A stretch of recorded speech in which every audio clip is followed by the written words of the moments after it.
Chère Françoise, chers amis, mesdames, messieurs, je suis très touché par votre invitation et je considère, nous le verrons vers la fin, cette inauguration comme la meilleure manière de nous approcher de l'héritage de Dante, de la Divine Comédie et du legs qu'il nous a laissé.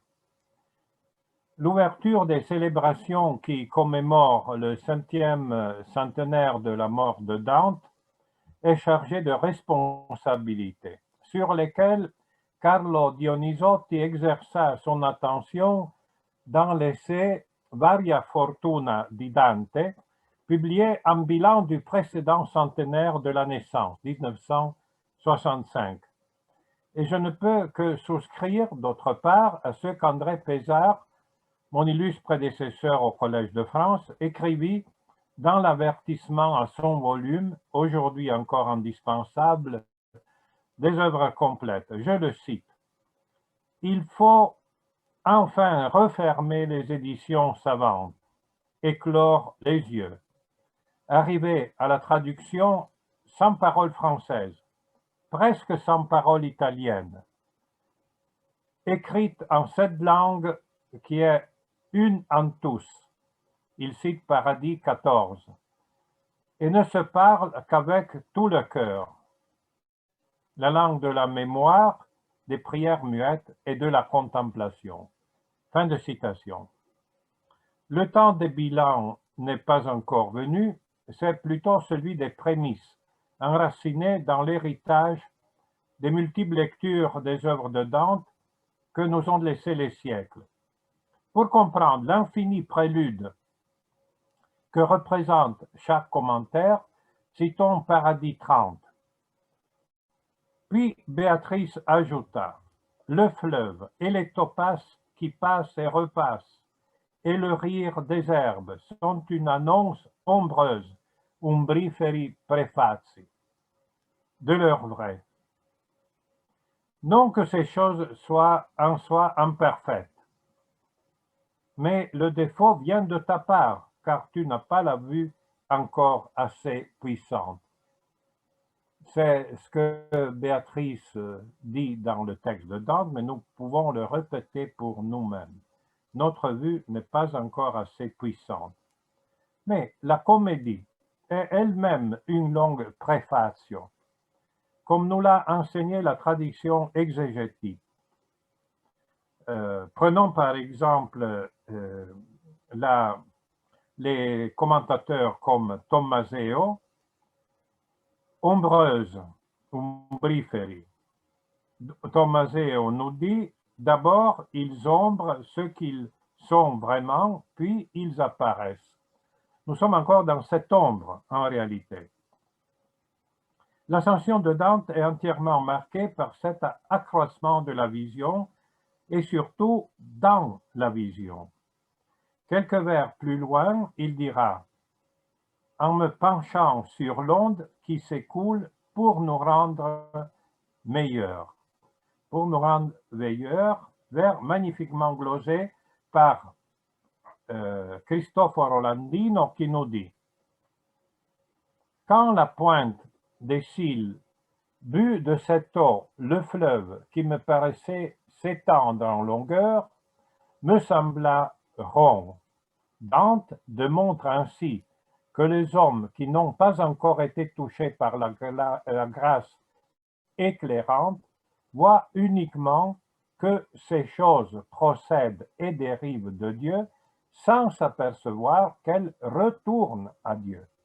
Voilà, nous sommes encore dans le chemin de la descente des réalités que Dante nous a montrées et pas encore dans la remontée, pour ainsi dire, du retour à leur substance profonde.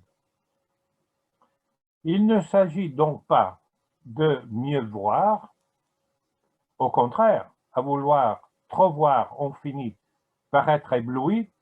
Je cite Dante encore, tel est celui qui regarde et s'efforce de voir le soleil s'éclipser un peu et qui, pour voir, devient non-voyant. paradis 25. Mais il s'agit de mieux se disposer à être absorbé dans la lumière, non par émanation de l'unité, mais en retournant à ce centre, mais ne s'aperçoivent pas qu'elle retourne à Dieu. Eh bien plus que les poèmes consacrés aux héros classiques, celui-ci, la Divine Comédie, est le plus grand nostos, poème du retour de l'humanité, dans le sens que nous a transmis Ungaretti. D'Ithaque, je franchis les fuyants murs.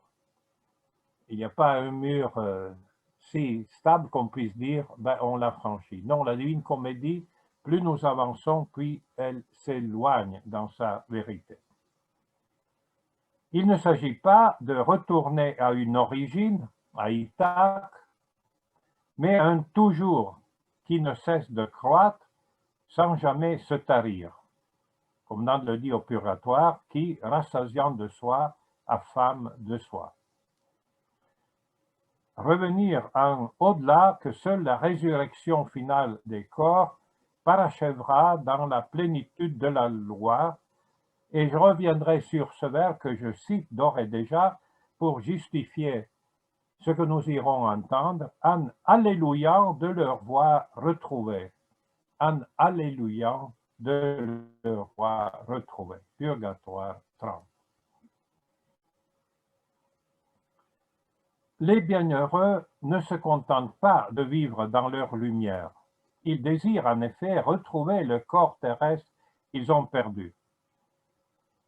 Dante nous dit, paradis 14, ils montreront bien un désir de leur corps mort, non peut-être pour eux, mais pour leur maman, pour leur père et pour ceux qui leur furent chers avant qu'ils fussent flammes sempiternelles.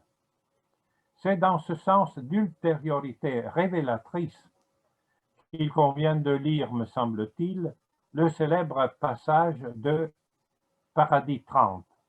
Mais il faut à présent que cesse ma poursuite derrière sa beauté, c'est-à-dire la beauté de Béatrice, en poésie, comme tout artiste à sa limite. Elle, que je laisse à une voix plus puissante que celle de ma lyre qui travaille pour porter à terme sa dure matière. Elle, que je laisse à une voix plus puissante. Il faut réfléchir sur ce point. Puisqu'il s'agit de Béatrice, on ne peut voir dans ce vers nulle déclaration d'humilité d'un ton semblable à l'hypothèse que Dante formule au premier chant du paradis à propos de la matière céleste.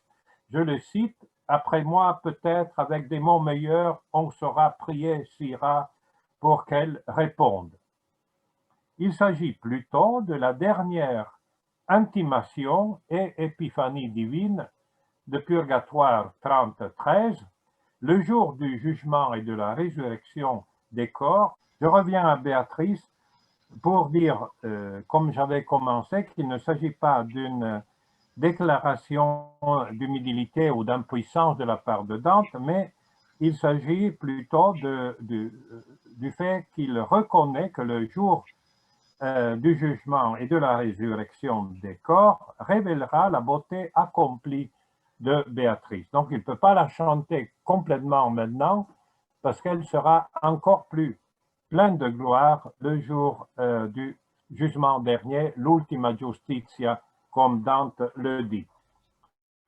La vie des bienheureux de Dante et de chacun de nous, sans futur, paradis 17, c'est Dante qui le dit, parce qu'elle est destinée de façon anagogique à insemprarsi, je le cite encore, là où la joie se prolonge sans terme, paradis 10. La comédie, donc, comme le veut Mandelstam, doit être lue in futurum. À cette prémisse, je me permets de proposer quelques corollaires en vue de l'exégèse à venir, de l'exégèse qui va attendre le siècle présent. J'ai fait une série de petits points qui montrent, enfin, qui voudraient montrer Comment faut-il lire Dante in futurum?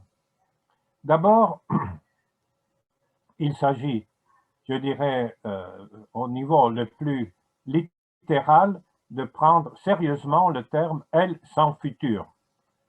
Nous connaissons mieux Dante que ses contemporains, comme l'observa Jorge Luis Borges. Je le cite, « Nous connaissons Dante plus intimement que ne le connurent ses contemporains. » Je pourrais presque dire que nous le connaissons comme le connut Virgile, qui fut l'un de ses rêves, sans doute mieux que ne put le connaître Béatrice Portinari, sans doute mieux que quiconque. Il se met lui-même en place et il se trouve au centre de l'action et il nous manifeste ses jugements et opinions. Telle est en effet la présence de Dante personnage, qui non seulement ramène à soi l'histoire de son époque, mais va jusqu'à tirer parti, comme le remarqua Boccace, de l'aventure terrestre des âmes qu'il rencontre pour amplifier son propre drame. Songeons au célèbre final du chant 5 de l'enfer.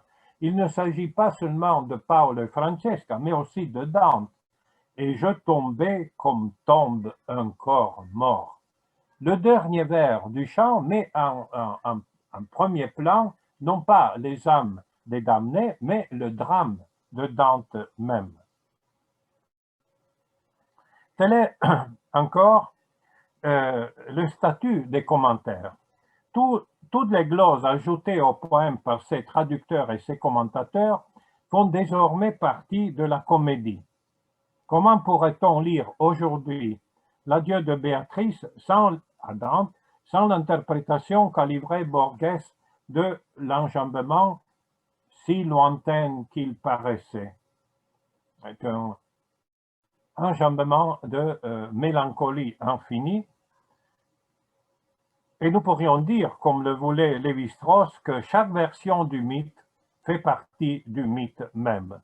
Nous sommes dans un grand mythe Dante qui ne fait que s'accroître. Deuxième point. Aujourd'hui, nous lisons mieux certains chants purement historiques de la Divine Comédie, auxquels notre contemporanéité a ajouté une auréole poétique que la pure exégèse factuelle n'aurait jamais produite. Prenons par exemple dans Paradis 16 la série des familles florentines désormais disparues.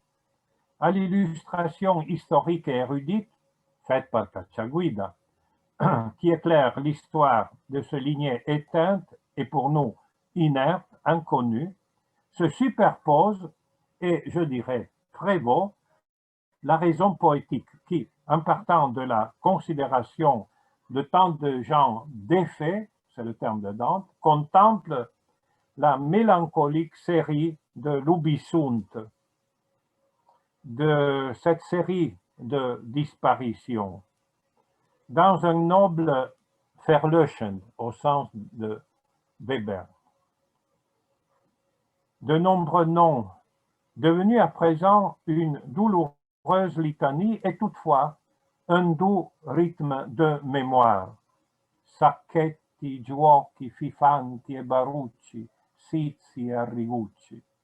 De même, Roland Barthes contemple les patronymes de son enfance dans une mythique Bayonne. Je le cite, parce que c'est lui qui nous permet de lire par cette manière poétique les familles éteintes de Florence.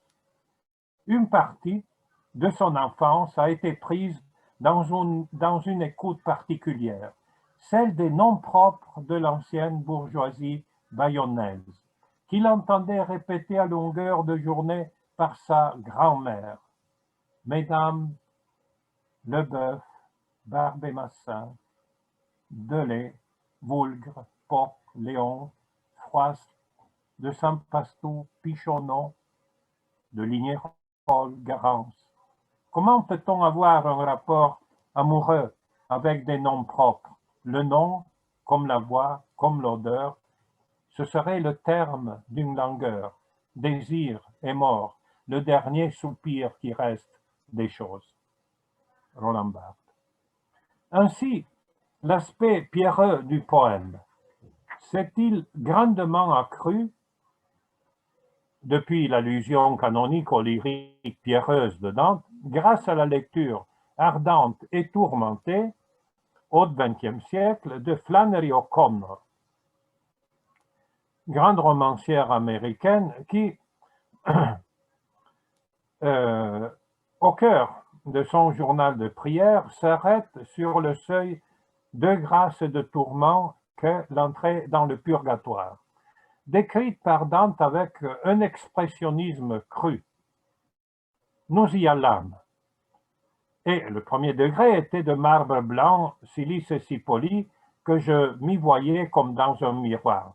Mais le deuxième était noir plutôt que pourpre, de pierre rude et calcinée et crevassée en long et à travers. Purgatoire 9. Eh bien, Flannery O'Connor ne choisit pas le premier degré, reflet d'une conscience purgée et purifiée. Elle s'agenouille avec Dante sur le deuxième, dans le déchirement de la contritio, butant sur le paroi comme de sang qui fait masse au-dessus, che sopra s'ammassiccia. De la comédie, c'est la seule chose qui la presse, cet emprisonnement qui décharne. Pour confesser ensuite, vraie lectrice de Dante et de son outrance dépouillée, et je cite maintenant Flannery O'Connor, je voudrais être une mystique, et tout de suite. Malgré cela, cher Dieu, accorde-moi une place, si petite soit-elle, et fais-la-moi connaître, et pas que je la conserve.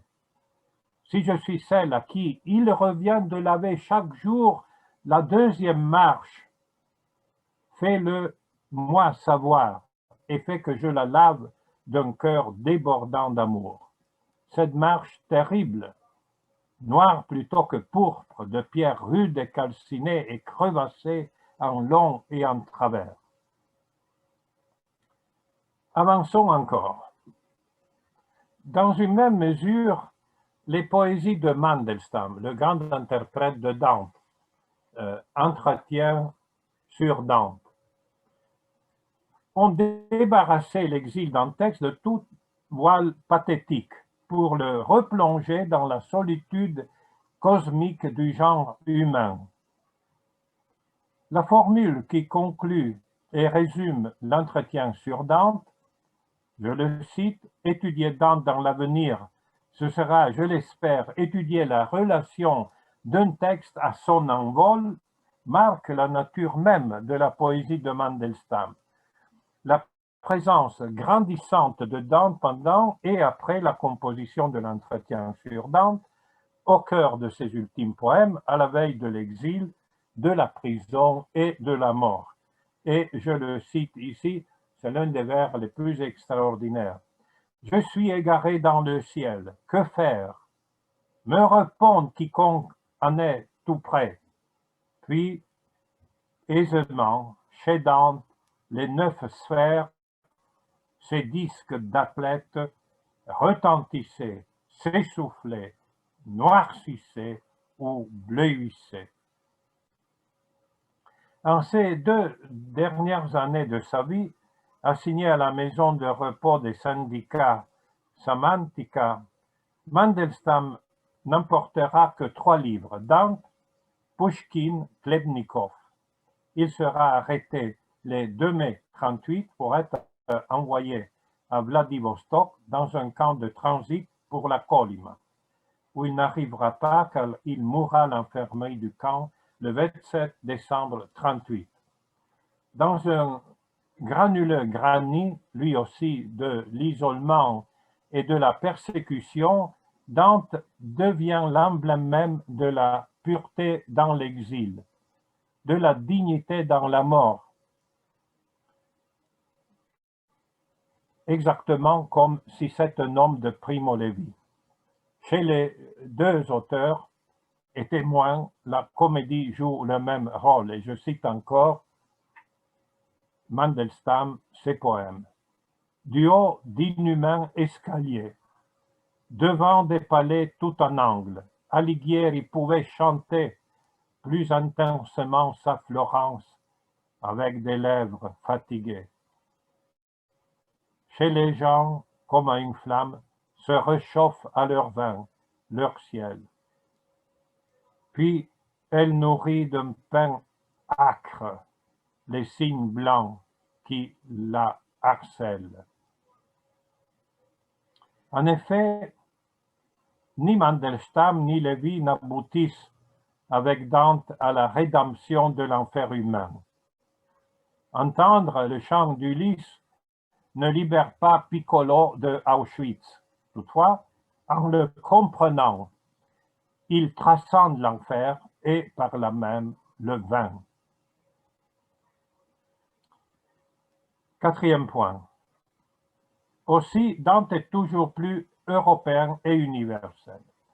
Non seulement avec les proscrits de Balzac, lequel place la comédie à la racine des champs philosophiques de la dignité humaine, mais aussi dans la profondeur du bouleversement exégétique que la lecture de Marx et Engels a donné au poème.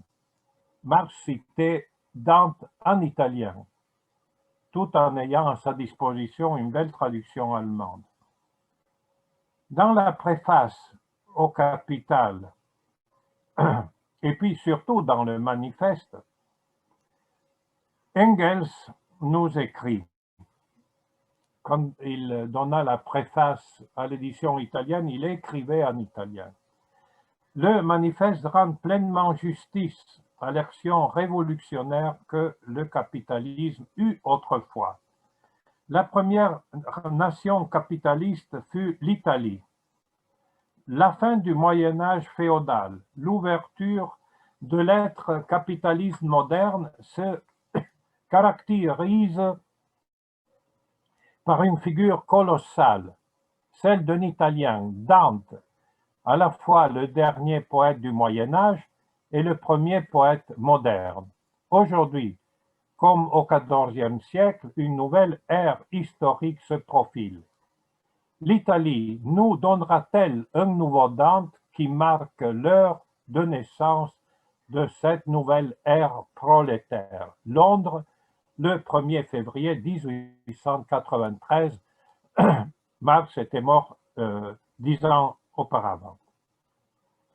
Je voudrais faire un commentaire plutôt long, mais cet exemple qu'on ne connaît que pour l'édition, la préface de l'édition italienne, dit bien la responsabilité que nous avons face à l'héritage de Dante. Quel sera le Dante du XXIe siècle? J'espère qu'il ne sera pas seulement le Dante des philologues. À la fois européenne et universelle, cinquième point, cette expatriirte Bedeutung, c'est le terme magnifique de Celan, cette signification qui s'est désormais expatriée de Dante, de son horizon de compréhension, n'est pas non plus étrangère à l'époque même de Dante. Je me contenterai de deux exemples que je résume très rapidement, auxquels notre postérité a donné d'ultérieures raisons de connaissance. D'une part, pour prendre les deux autres grandes cultures de l'époque de Dante, les consonances avec la culture juive et d'autre part avec la culture arabe, c'est-à-dire Maïmonide et le Liber d'Escala. Pour ce qui est de Maïmonide, l'édition critique faite très récemment par Diana Di Segni du Dux Neutrorum, c'est-à-dire le guide des perplexes, c'est comme ça que nous le connaissons, mais dans le texte latin, Dux Neutrorum, celui qui guide ceux qui n'ont pas encore choisi, dans la diffusion des manuscrits latins et dans les petits ruisseaux qui peuvent être présents à Dante, nous montre bien que c'est une connaissance tout à fait possible notamment pour le célèbre vers Dolce color d'oriental zaffiro. Qu'est-ce que c'est que saphir oriental? Laissons pour l'instant de côté l'interprétation de Borges, mais suivons-le en disant que c'est un vers capital pour la Divine Comédie. Eh bien, Diana di Segni a montré que ça remonte à l'interprétation que Maïmonide donne du basement du tronc de Yahvé, et l'interprétation allégorique du saphir donne la tradition juive. D'autre part, quant au Liber de Scala, les raisons formulées par Louis Massignon, Maria Corti, Andrea Celli et moi-même convergent en faveur d'une rouverture de l'enquête historique. On a trouvé récemment dans la bibliothèque d'un frère franciscain à Bologne, à l'époque de Dante, une copie du Liber de Scala. Donc, il n'est pas interdit de penser que Dante pouvait le connaître. Ceci nous dit simplement une chose, c'est-à-dire qu'il ne faut pas limiter à la culture latine et patristique les sources de Dante. Et ceci pour une autre raison encore, c'est-à-dire que la comédie est un poème marial, certes, et elle se termine par la prière à la Vierge, elle le devient de plus en plus du purgatoire au paradis, mais c'est aussi un poème d'extraordinaire conscience de la solidarité des Écritures. Jamais plus forte unité n'a été établie en dehors de la comédie entre l'Ancien et le Nouveau Testament, toujours présenté non pas l'un comme préparation de l'autre, mais comme strictement équivalent, toujours placé en parallèle de la procession dans le paradis terrestre jusqu'au siège élu dans la rose des bienheureux au paradis, où les places sont totalement équivalentes. En témoigne parfaitement, je cite Dante au paradis 24, je le cite, la vérité qui pleut ici par Moïse, par les prophètes, par les psaumes et par l'évangile, et par vous qui avez écrit après que l'esprit ardent vous a fait saint, c'est-à-dire les épîtres des apôtres. Mais Dante est très attentif par Moïse, par les prophètes, par les psaumes, par l'évangile et par les épîtres, dans une même série de dignités égales. Enfin, une exégèse in futurum, comme Mandelstam nous le propose, requiert une grande et, à mon sens, beaucoup plus grande que le chansonnier de Pétrarque, une grande acuité et fixité du regard mental, comme le disait Ungaretti. Parce que Dante exige qu'on regarde, lise, interprète, afin que l'esprit se rende meilleur, simmelie, paradis 30. Si on sort, pour conclure, de la lecture de la comédie comme on y est entré, cela signifie que nous n'avons rien compris du poème.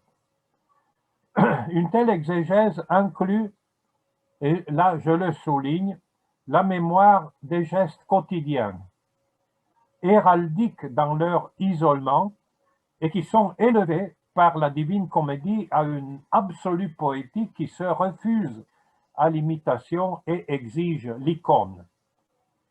Et vous verrez que l'exemple que je porte, le parallélisme que je vais lire, n'est pas, comment dirais-je, sans raison.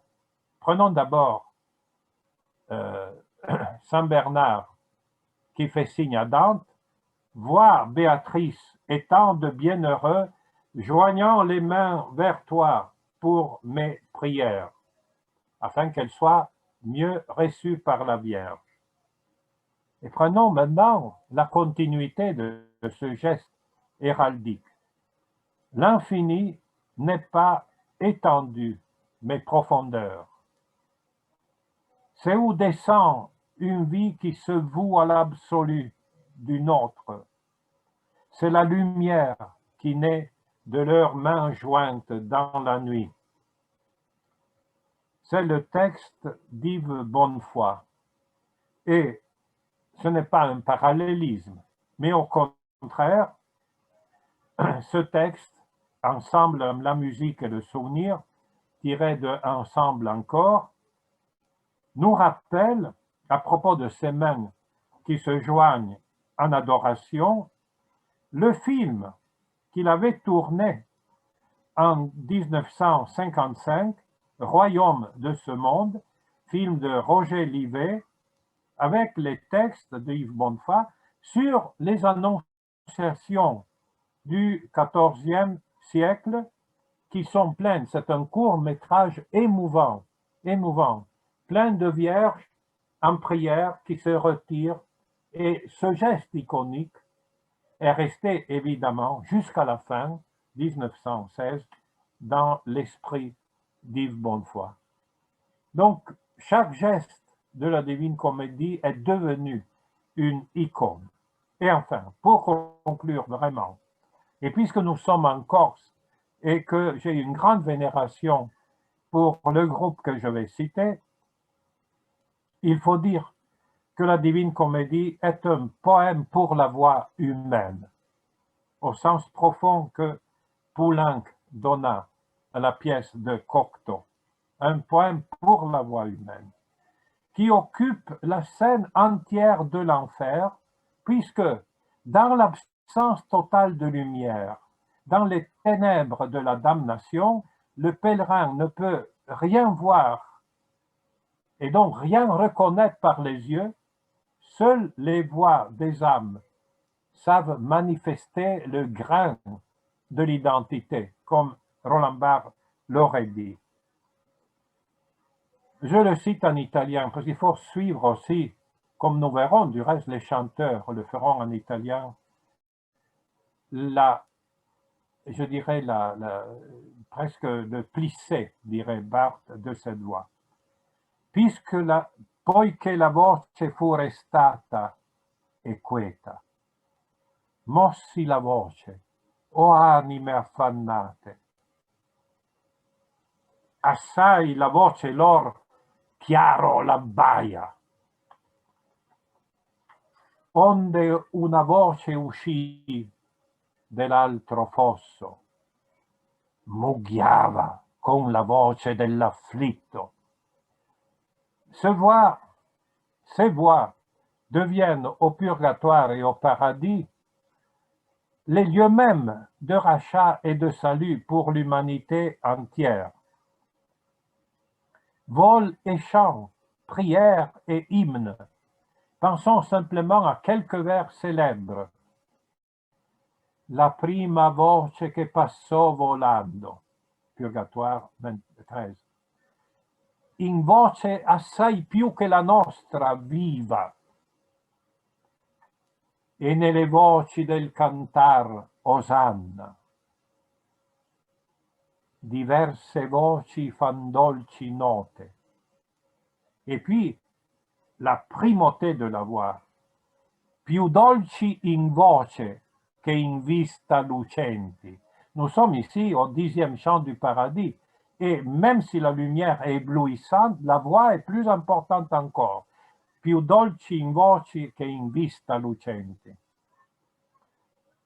Così vidio la gloriosa rota muoversi e render voce a voce in tempre e in dolcezza ch'esser non può nota, se non colà dove gioir sin sempre. Levan la voce et rallegran gli atti. Eh bien, entendons s'élever la voix du groupe Aricucata qui chante le paradis et rend bienheureux nos actes. Così la mente mia tutta sospesa mirava vista immobile attenta e sempre dimmi là, faceasi accesa,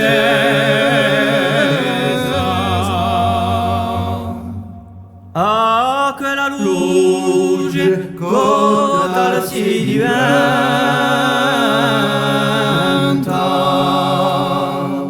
che volgersi da lei per l'altro astretto. È impossibile che mai si consenta.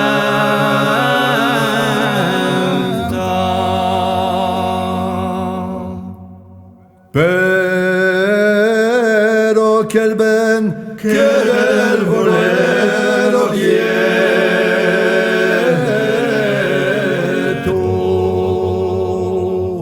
tutto s'accogli lei e fuori quella,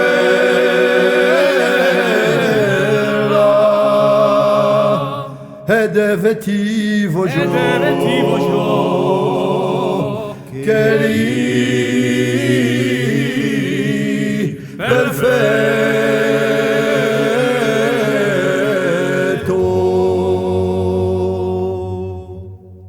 Oh, mai sarà più corta mia favela,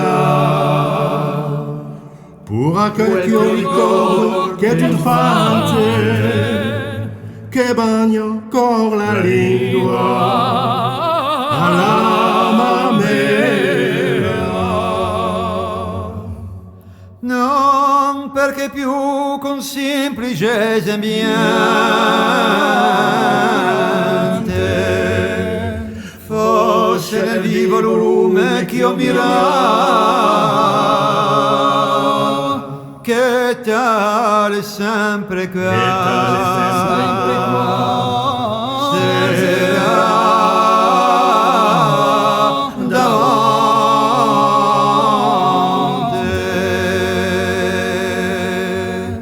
ma per la vista che sa valorava,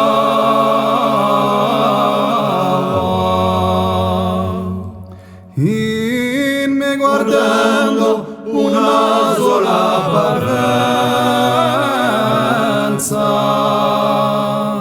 mutando da mio a me sidra guariava.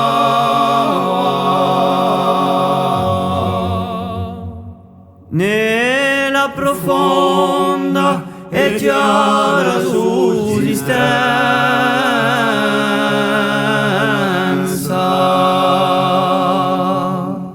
dell'alto lume parvermi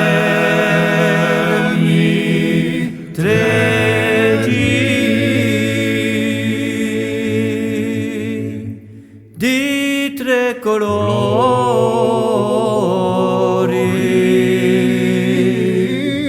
ed una contenenza,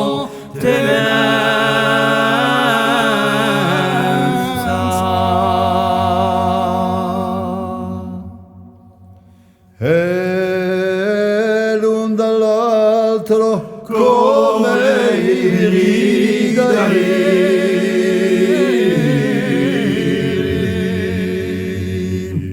pare riflesso e il terzo pare a voi,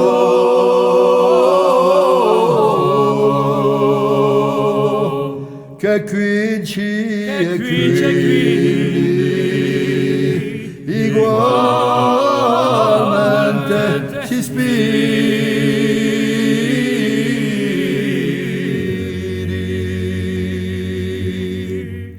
Oh, quante corte e dire come fior,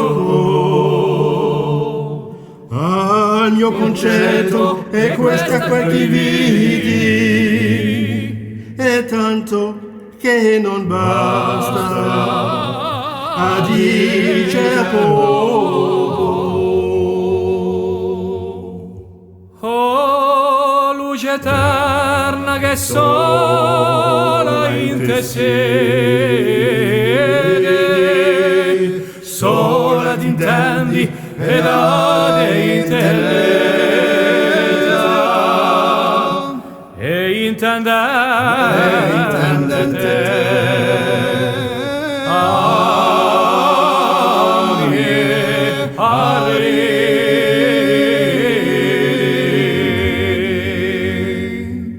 che la circolazione che si concetta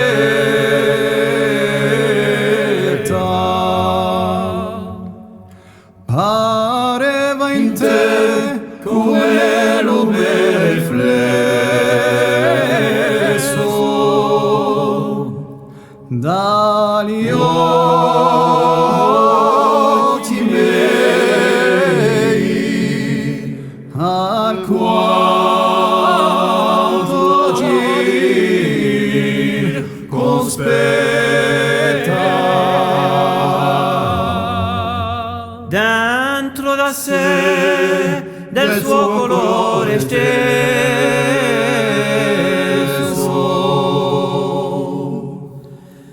mi parve vinta della nostra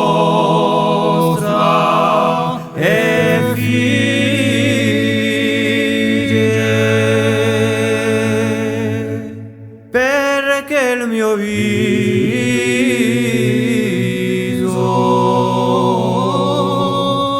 i vedo te ramesso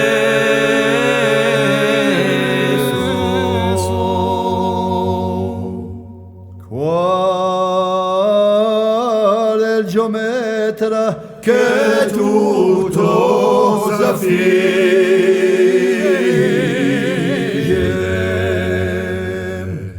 per misurare lo cerchio e non ritrova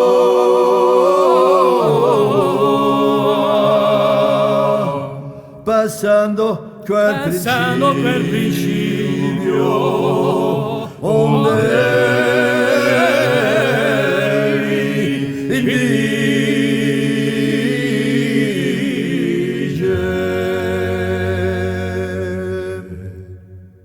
tenere io a quella vista no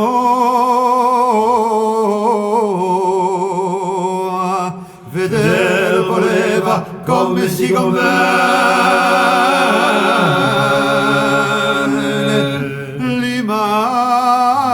limavo al cerchio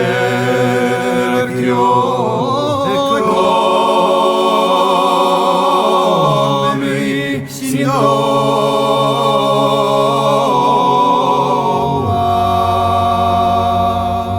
ma non era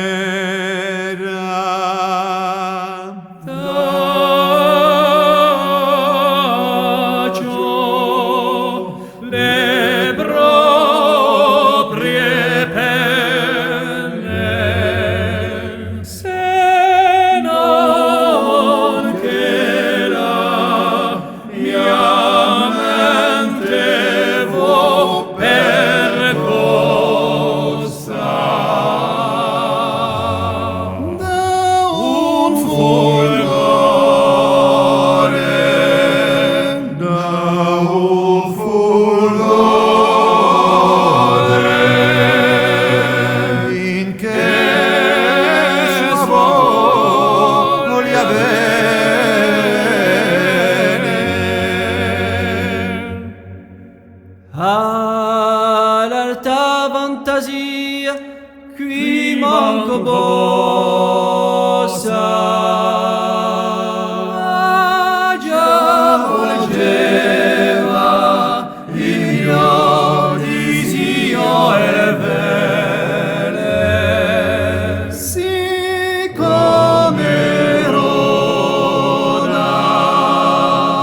est difficile de reprendre la parole après ce chant si émouvant, mais je le fais pour justifier encore plus ce qui est essentiel dans cette extraordinaire interprétation.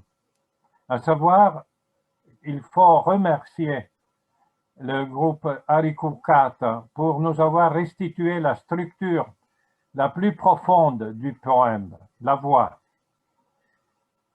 C'est bien la voix humaine, l'élément qui témoigne, invisible, de notre pure intériorité.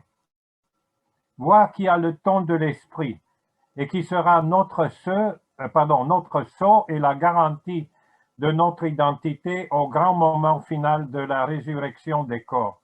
Il est émouvant de penser que la philologie dantesque s'est acharnée pour savoir quelle était la lectio véritable d'un vers célèbre qui nous est légué par deux traditions manuscrites différentes, à savoir, ou bien la revestita carne alleluiando, ou bien la revestita voce alleluiando, Purgatoire 30-15.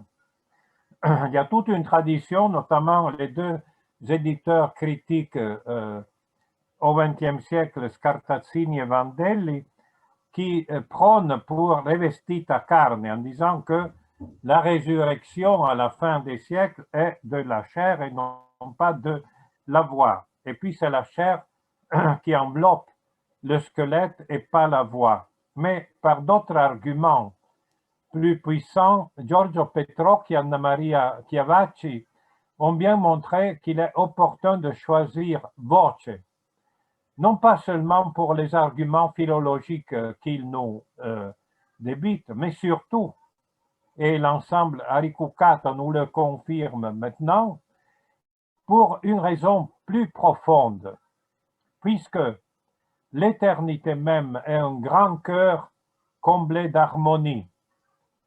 Je cite ici la glossa ordinaria au livre des psaumes qui dit « Vite eterne vox est ».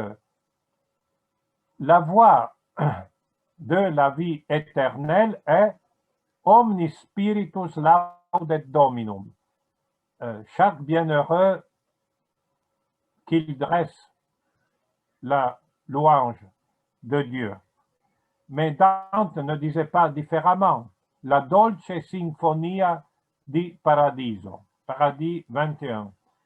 Donc, commençons donc cette année consacrée à Dante, cette journée consacrée à Dante, en réécoutant et en lui restituant la voix la plus belle, celle de ceux qui chantent a cappella la Divine Comédie, et que je remercie très vivement en espérant de nous retrouver comme à Paris il y a quelques années pour vous écouter tous. Un grand merci à Françoise e a tous les présents. Sì, Brenno. Sì, grazie Carlo, tuo allievo fedele, fedelissimo. Che bello. Pensavo quando parlavi dell'alternativa fra vox e corpo, i musicisti di quegli anni lì distinguono il sonus e la vox e distinguono nel suono un corpo e un'anima, una dimensione intelligibile matematica e un'incarnazione sonora. E questo è generale. Per cui quando si diceva trattasi di un corpo, di una voce, per me fa lo stesso. Ma hai ragione, Dante dit al suono della voce. Voilà. Voilà, tu as parfaitement raison. Là, il faudrait... Ce qui nous manque, c'est précisément une étude poussée sur ces éléments. Il y a des études sur la musique au temps de Dante, mais il n'y a pas suffisamment d'études sur le rôle que la musique, enfin la théorie de la musique joue dans la comédie. Alors qu'essentiel, parce que Dante avait certainement lu le De Ordine de Musica d'Augustin. Il monte au ciel où tout n'est qu'harmonie. Et on ne parle pas suffisamment de cela. Et la dichotomie... C'est un travail pour toi. Un travail pour toi. Lo faccio, lo farò. Grazie. Alors, Carlo. nous allons commencer en septembre. Nous allons mettre l'accent dans notre colloque qui marquera l'année Dante en Corse. Nous allons mettre l'accent sur la musique et donc nous allons commencer à à réfléchir un peu dans ce sens et à renouer, à réentendre la poésie de la musique et la musique de la poésie. Mais Maurizio Agamennone, qui est là aussi ou qui était tout à l'heure, il y est peut-être encore, vient de me proposer d'organiser un colloque l'année prochaine à Florence sur justement la façon dont la musique populaire, les musiques populaires, les chanteurs, ce qu'on appelle populaire, ce qu'ils doivent à Dante et comment ils l'interprètent. Et donc, je crois que nous allons vraiment, Bren, commencer, maintenant que tu vas avoir du temps, il faut vraiment tirer ce fil et travailler ensemble. Oui, il y a plusieurs éléments qui militent pour ce choix.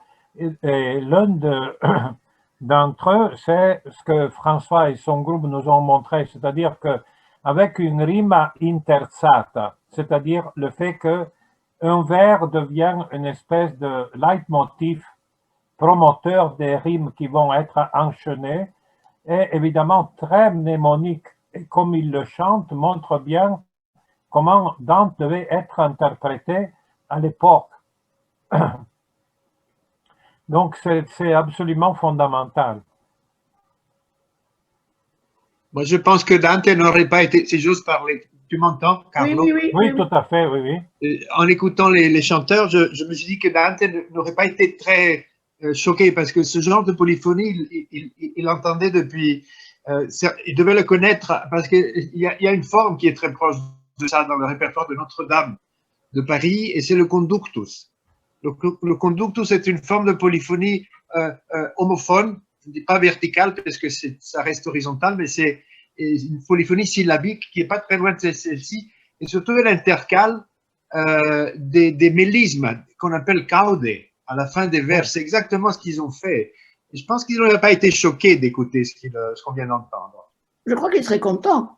On peut peut-être supposer qu'ils seraient même contents. Et la liberté qu'ils ont également de commencer un vers à l'unisson et puis de reprendre ou vice-versa, cette liberté déclamatoire qu'ils ont est extrêmement profitable dans une musique segmentée qui est périodique et qui peut me frôler l'ennui s'il n'y a pas cette variété. Concordancia, concordia, discours. Oui, mais tous ces termes, par exemple, causa, on les a interprétés d'après ce que j'ai pu lire. On n'a jamais fini de lire les interprètes dedans, mais on a pu les lire comme surtout des termes du lexique philosophique. Mais quand tu parles comme ça, eh bien, je me demande s'il n'y a pas une influence également du lexique musical, surtout dans le paradis, Mais l'enfer également, parce que comme il n'y a pas de lumière, la voix seulement est l'instrument, le seul et unique qui peut permettre de distinguer et de dialoguer. Il y a une influence, par exemple, le fait qu'à l'enfer, on entend souvent l'ululato, questo è Vangelo, c'est l'évangile, ululato, mais on le cite dans les traités de musique depuis l'Antiquité grecque, et Ptolémée en particulier, pour désigner le son continu, illimité, l'apeiron sonore, qui est un peu l'incarnation du mal et de la douleur. C'est ça. Et il devait savoir tout ça. Il en savait long, Dante.